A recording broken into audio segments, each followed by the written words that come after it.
certainly very, very unusual for our PD here to. We just had one murder a week ago, and here we are now with a double murder. Something you say hasn't happened in a long time. Less than a week, really. I mean, three deaths due to homicide. In 1 week. I don't know if historically. I'm not sure if that's happened locally before. At least not within the last 30 years.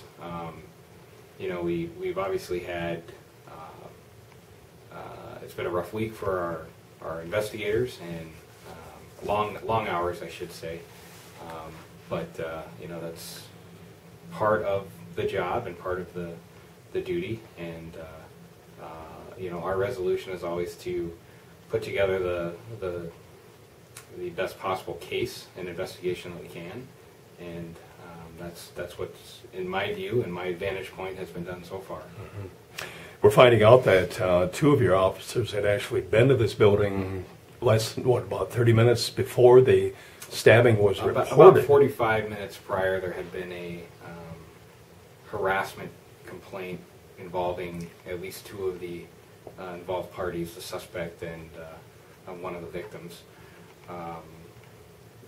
And there's also been previous issues in the past between these folks that they are neighbors. They live on the same floor, essentially across the hall from one another. And in the previous incidents, and as well as the call shortly prior to this incident taking place, the officers believed they had come to a resolution and that the incident had been solved. And unfortunately, you know, this resulted in tragic murder. Yeah, you think about that. The officers who were called there and they thought they had it resolved. They split the parties up and kind of talked their way through it. They had to feel a little bit. Maybe shaken up a little bit when they find out less than half an hour later. Certainly, I mean that, you know, clearly there's that human nature that comes with it. I mean, these were people that officers had just felt they'd found a resolution for, and then obviously things took a turn. And unpredictably, I'm not sure who could predict that this would happen, but it did, unfortunately. You also mentioned this Castleview complex, fairly well run by the Salvation Army. Yeah, it's a secure building with on-site staff and security, very restricted access. You know, you need to have a fob to go between floors and to get access, so it's very secure for the residents.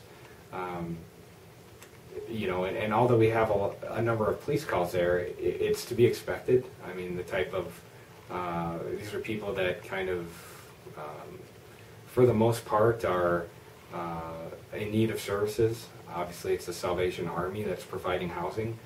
So these are people that perhaps live in the margins of society if they weren't in the support network that they're in.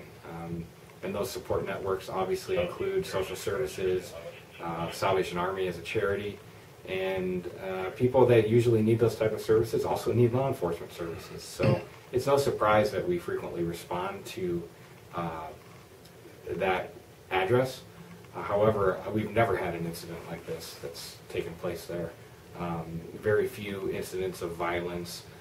Mainly when officers respond, it's for intoxicated persons or medical related issues or other type of calls that certainly aren't to this level of violence.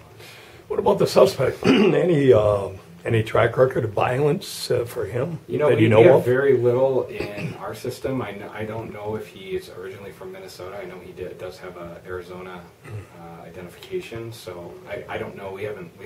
At least I haven't looked into that. So I'm not familiar with this criminal history. Mm-hmm. Okay.